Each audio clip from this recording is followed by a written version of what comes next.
అనగదొక్కడమే కాదు, అవమానం కూడా జరిగింది. ఒక్కసారి మీరు చూడండి, కేసీఆర్ మంత్రివర్గంలో ఒక మాదిగ మంత్రి కూడా లేకుండా పోయాడు. కేసీఆర్ మంత్రివర్గంలో ఒక మాదిగ మంత్రి కూడా లేకుండా పోయాడు. సాక్ష్యం చెప్తున్నా చూడండి. 18 మంది మంత్రులున్న కాడ కేసీఆర్ ముఖ్యమంత్రి అవుతే దళితుల్లో మనకంటే వెనుకబడ్డ జనాభా గల్ల రెండో జనాభా గల్ల మన మాల సోదరులు కొప్పులేశ్వర్ మంత్రి ఉండే. వెలమ కులం 1% లేదు. వాళ్ళు నలుగురు, కేసీఆర్, కేటీఆర్, హరీష్ రావు, ఎర్రబెల్లి దయాకర్ రావు నలుగురు. ఇగో 4-5% జనాభా గల్ల రెడ్డి సామాజిక వర్గం సంబంధించిన వాళ్ళు, ఒకే కులం సంబంధించిన వాళ్ళను 7గురిని మంత్రులు చేసుకున్నాడు. ఎంతమందిని? ఒకే కులం సంబంధించిన వాళ్ళని 7గురిని మంత్రులు చేసుకున్నాడు. పేర్లు చూసుకోండి ఒకసారి.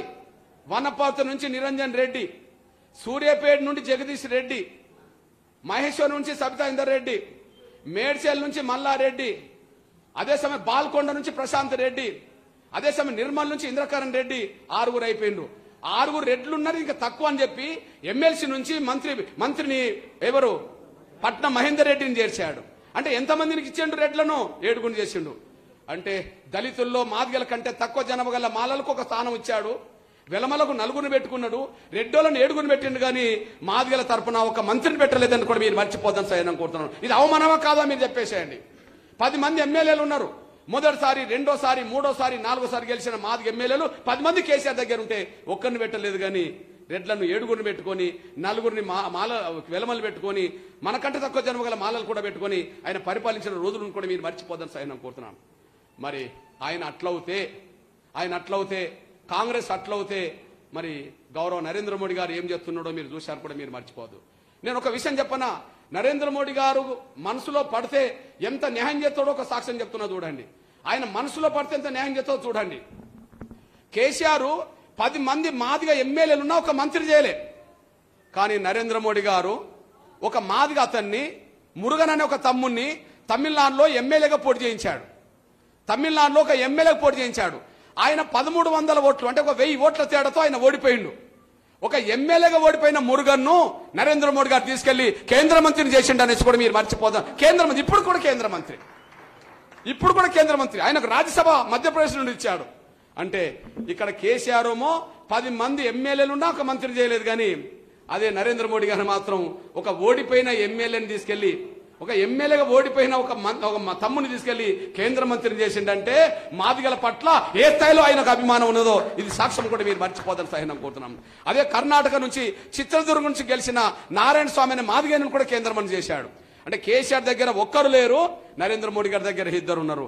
ఇంతకుముందే చెప్పారు కదా మంత్రివర్గంలో పర్సెంటేజ్ చెప్పిండు కదా అన్న.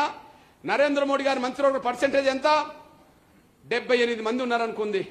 78 మంది మొత్తం ఉంటే అందులో బీసీలు 27 మంది ఉన్నారు, ఎస్సీలు 12 మంది ఉన్నారు, ఎస్టీలు 8 మంది ఉన్నారు. 8 12 20, 20 27 47. ఇప్పుడు మీరు చెప్పండి, 20 27 47 అంటే 77 47 అంటే ఏంది? 30 ఇతర వర్గాలు, 47 మన ఎస్సీ ఎస్టీ బీసీలు అనేసి రుజువు అవుతుంది. అంటే ఎక్కువ సంఖ్యలో ఉన్నారు కదా. మరి కేసీఆర్ ఎస్సీ ఎస్టీ బీసీలకు ఆ స్థాయి ఇచ్చిండా? కేసీఆర్ ఎస్సీ ఎస్టీ బీసీలకు ఆ స్థాయి ఇచ్చిండా? ఎస్సీ ఎస్టీ బీసీల సంఖ్య నరేంద్ర మోడీ మంత్రివర్గంలో ఎక్కువ ఉన్నది, రుజువు. మరి కేసీఆర్ మంత్రివర్గంలో ఎంత ఉన్నది? 7 రెడ్లు ఉంటారు, 4 వెలమలు ఉంటారు, ఒక కమ్మాయిని ఉంటాడు. ఎంతమంది? 12 మంది ఉంటారు. ఉన్నదే 18 మంది. ఆ 18 మందిలో 10% లేని అగ్రకులాల వాళ్ళు 12 మంది ఉన్నారు.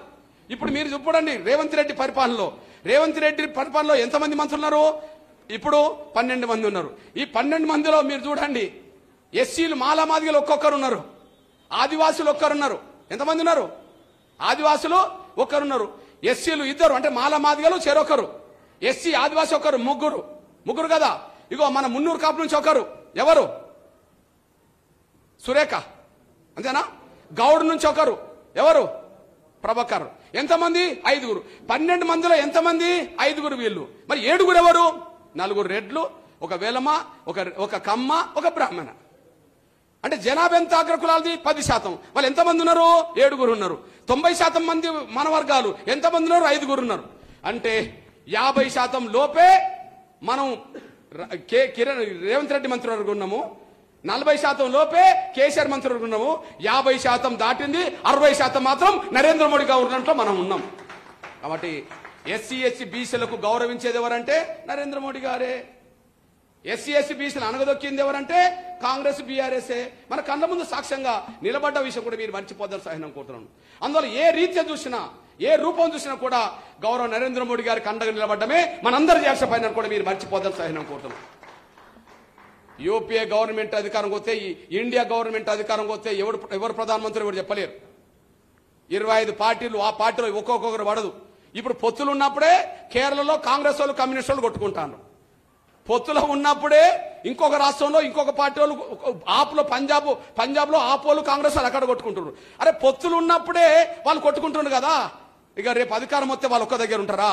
కానీ ఈ దేశాన్ని కాపాడుకోవాలన్నా, ఈ దేశ అభివృద్ధి కావాలన్నా, అట్టడుగు వర్గాలు బాగుపడాలన్నా గౌరవ నరేంద్ర మోడీ గారికి అండగా నిలబడమే మన అందరూ చేసిన మొదటి పనేసి కూడా మీరు మర్చిపోదని సవినంగా మిమ్మల్ని కోరుకుంటూ, అందులో భాగంగానే మళ్ళా మీ అన్నగా చెప్తున్నా నేను, మీ బిడ్డగా చెప్తున్నా నేను, మన పేద వర్గాల మనిషి,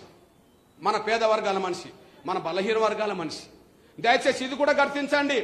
ఇప్పుడు నిలబడ్డ 2 పార్టీలలో ఎవరు నిలబడ్డారో మీకు తెలుసు. ఇప్పుడు నిలబడ్డ 2 పార్టీల్లో ఏ వర్గం నిలబడ్డదో మీకు తెలుసు. మళ్ళా చెప్తున్నా, ఇప్పుడు నిలబెట్టిన 2 పార్టీల్లో ఎవరు నిలబడ్డారో మీకు తెలుసు. ఈయన పేరు చెప్పండి, కాంగ్రెస్ అభ్యర్థి పేరు చెప్పండి. ముఖ్యంగా ఏ పార్టీ అయితే ఓట్ల ముందు హామీలు ఇచ్చి ఆ పార్టీకి అధికారం రాకపోతే, ఫలితం రాకపోతే ఏం చేస్తామండి, మీరు ఓట్లు వేయలేదు కదా, గెలిపించలేదు కదా, ఎందుకు చేస్తామని చెప్పి తొండికేస్తారు, మొండికేస్తారు. కానీ ఇక్కడ ఓడిపోయిన తర్వాత భారతీయ జనతా పార్టీ రాష్ట్రంలో 15% ఓట్లు సాధించి కొంత పునాది వేసిందని చెప్పి భావించి గెలుపోటముల కోసం, ఓట్ల కోసం ఈ సమస్య పరిష్కారం చేస్తామని చెప్పలేదు. కాబట్టి మరింత వేగవంతంగా ఆ సమస్యకు పరిష్కారం రావాలని చెప్పి స్వయంగా వారినే పిలిపించుకొని ఢిల్లీలో చర్చోపచర్చలు పెట్టి ఇవాళ కమిటీలు వేసి సుప్రీంకోర్టులో బాజాప్తా ప్రభుత్వమే వాదించి ఆ సమస్య పరిష్కారం కోసం ప్రయత్నం చేస్తున్న తీరు, ఇది రాజకీయ కోణంలో ఆలోచించే పార్టీ కానీ, రాజకీయాల కోసం, రాజకీయ లబ్ధి కోసం ఆలోచించేటువంటి మనిషి చేయడు అని దానికి ఇవాళ నేను బలంగా నమ్ముతా ఉన్నాను. మోడీ గారు ఇవాళ ఈ ఒక్క సమస్య కాదు, చాలా సమస్యలు, మానవత్వానికి ప్రతిరూపంగా ఉంటుండే అనేక సమస్యలు ఉన్నాయి. ఇవాళ సోషల్ జస్టిస్, ఇవాళ కాంగ్రెస్ పార్టీ ఇంత మాట్లాడుతుంది, నేను పార్టీ విమర్శించకూడదు మాట్లాడుతున్నాను. కానీ ఇవాళ వాజ్పేయి గారు ప్రధానమంత్రి అయిండు. ఆనాడు రాష్ట్రపతి అవకాశం వచ్చింది. ఒక మైనార్టీ బిడ్డ, ఒక missile man in India Abdul కలాంని రాష్ట్రపతి చేసే చరిత్ర ఆనాడు వాజ్పేయి గారు దక్కింది. ఇవాళ ప్రధానమంత్రి మోడీ గారు వచ్చిన తర్వాత ఒక దళిత బిడ్డ దేశానికి అత్యున్నతమైనటువంటి స్థానాన్ని అధిష్ఠించిండు రాష్ట్రపతి పదవి. ఎవరు ఊహించలే, ఈ దేశం ఎవరు ఊహించలే. ఒక ఆదివాసీ బిడ్డ, ఆదివాసీ అడవి బిడ్డను రాష్ట్రపతి చేసిన ఘనత కూడా ఇవాళ మోడీ గారికి దక్కింది. కొంతమంది ఈ సిద్ధాంతం, ఆ సిద్ధాంతం